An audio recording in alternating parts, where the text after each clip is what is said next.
Welcome to In Session. I'm Kelli Pierce. I'm a licensed mental health counselor, and every week I get together with my co host, Dr. Jerry Powell, who's a licensed marriage and family therapist, and we talk all about relationships. Come join us. Hi, Kelly. Good to see you. Hey, Jerry, good to see you. Yes, remember last time we were talking about affection and how Yes. important that is in a relationship. And I want to move from not just affection and affectionate behavior, but into the sexual relationship part. Yes, such an important part of relationship and often the most challenging to talk about between partners. If we find a communication style and some verbiage, it would be so helpful for people and that talk about challenges in the sexual relationships. Yes, our culture, our society just holds the concept of sexual relationships borderline taboo. We just don't talk about it. You Yeah. definitely don't talk about it with strangers like a therapist. You don't talk about it with your parents. You have to talk about it with your children. But the whole thing just gets muddled up over time. When we talk about affection, it can often get confused with sexual relationship. Being affectionate to your partner is not always foreplay. Sometimes it's just fun. Hmm. So being affectionate, sitting on the couch, cuddling, waking up in the morning and snuggling before you have to launch off into the day, taking a bit of time and going to bed earlier in the evening if possible, and snuggling doesn't have Mhm. to lead to sex, doesn't have to be foreplay. It can just be affection. But that sometimes runs into problems because if one partner thinks that being affectionate should lead to sex, and the other one says, I just like affection, we don't need to have sex, then there becomes a problem. There becomes a struggle over who's going to win. Am I going to get sex? Are you going to join me in this? Or can we just call it good and enjoy being together without it having to be sex? It's a struggle. Well, and the people that we see, they're often in a struggle in that very moment of I guess getting their needs met for lack of anything else. Just this is what I want. This is how I feel. And it's it appears to be uncomfortable at times for the couple to be able to express one partner or the other, express the need if it's different at the time. What is that pressure? What is that some of us feel?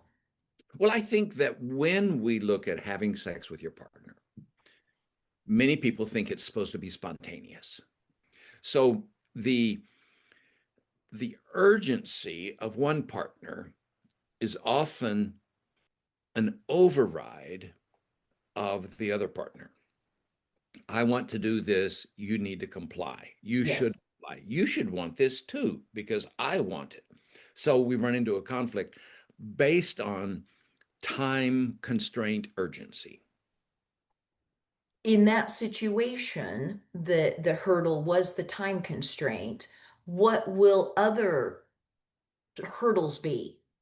Well, if we look at it as time constraint, how frequently are we in the mood to schedule sex?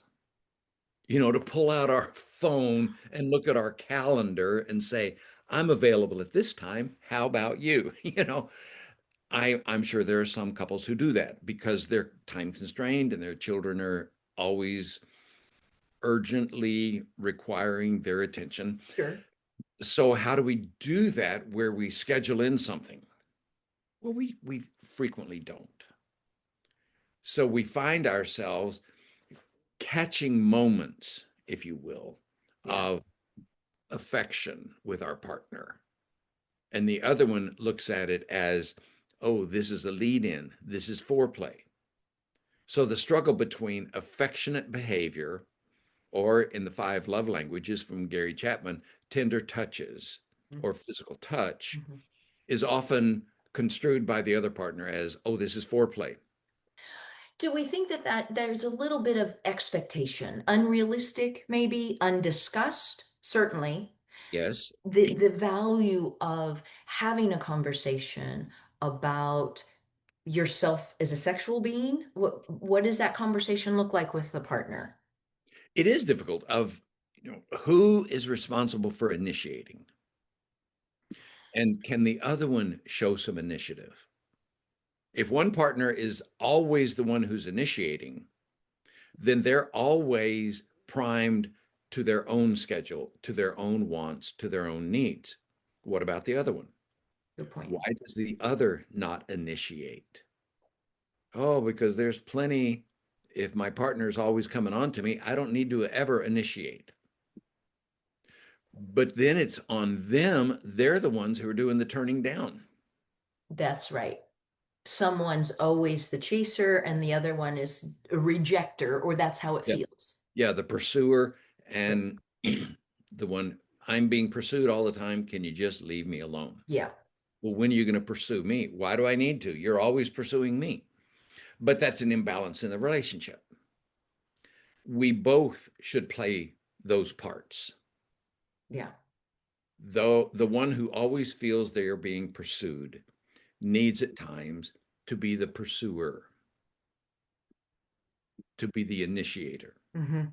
even if it involves readjusting their schedule.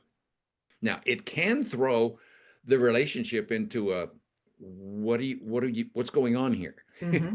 Hmm. But we need to expand our role from always being pursued to occasionally being the pursuer because it makes the one who's generally been the pursuer feel wanted, Yeah. feel desired, Yeah. Yeah. rather than responded to.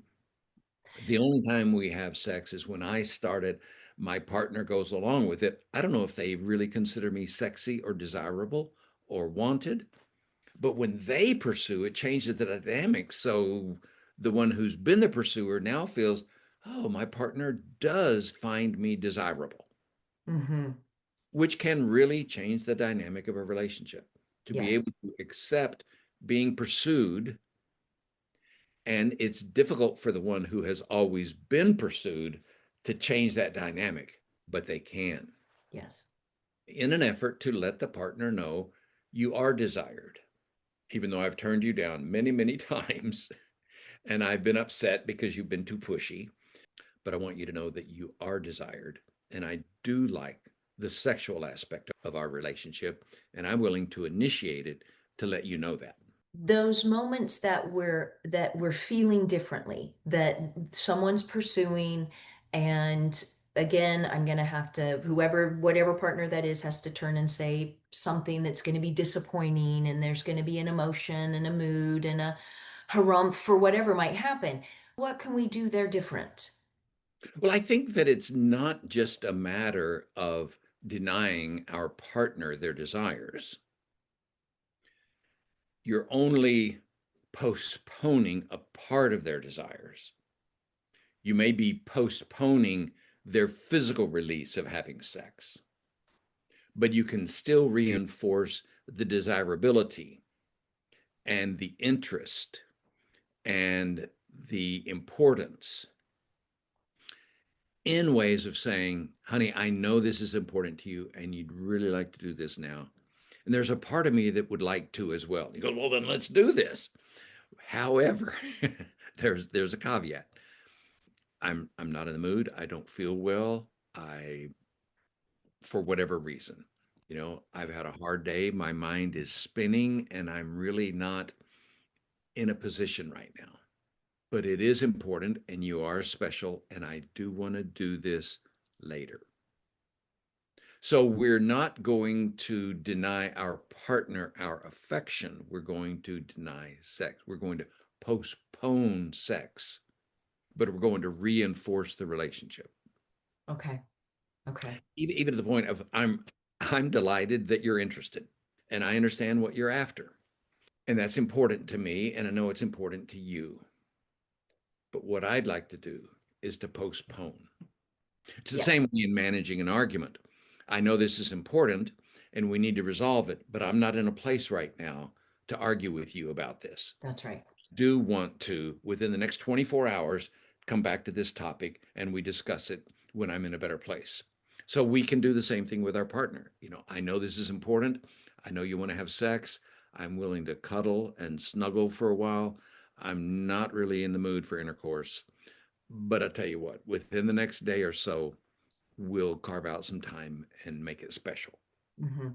Really, that's what we're saying, taking responsibility for what you want, need, or expect, communicating that to your partner, you being responsible for how you feel about it all, they're being responsible for how they feel.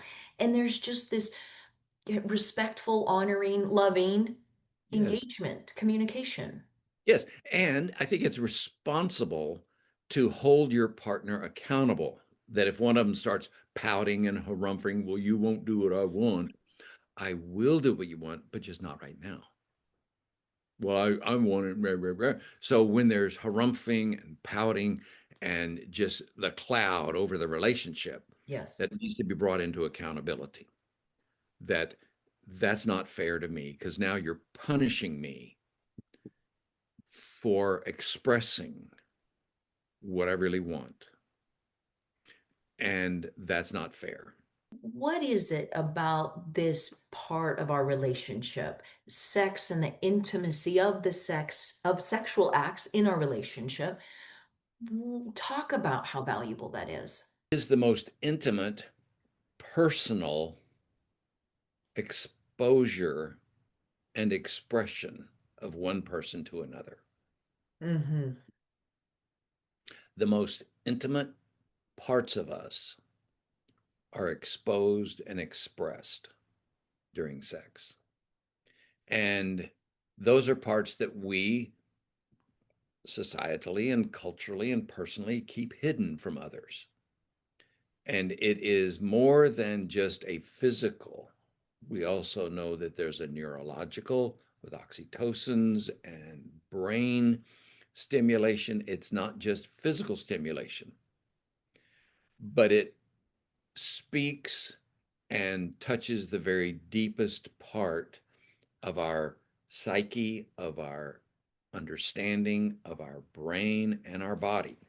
So to have that expression occur with your partner again and again and again is a reaffirmation of we truly are one. We are connected. Hmm. When that gets denied from one partner or the other, it can appear or feel as if the very deepest part of me is being rejected. So it's important that when we turn our partner down, we balance that with an understanding and a belief and a conversation. I'm not rejecting you. Hmm. I'm rejecting this activity at this particular time. I'm postponing it. But you are important. I love you. I care for you. I cherish you. You're special. I'm glad we're partners. I'm honored, delighted, and flattered that you want to do this. Hmm. We don't really say that. We just say, no, not right now, Yeah. and hope our partner doesn't get upset in a harmful way. Often, when we find ourselves turned down, it's looked at as a rejection and it's looked at as a separation. You're not interested. You're rolling over on your side of the bed. You're giving me your back. I'm rejected. You're rejecting me. I'm not interested. You're leaving the room. You're saying, no, not now. Leave me alone. Get your hands off of me. Those are all rejections. What would it be like if we connected in an emotional and physical way of hugging, sitting close, snuggling, and say, I'm flattered and I appreciate it and I love you, but let's postpone this for a while. So instead of feeling rejected, there is the tactile connection of acceptance Hmm. and then the verbal recognition of not right now.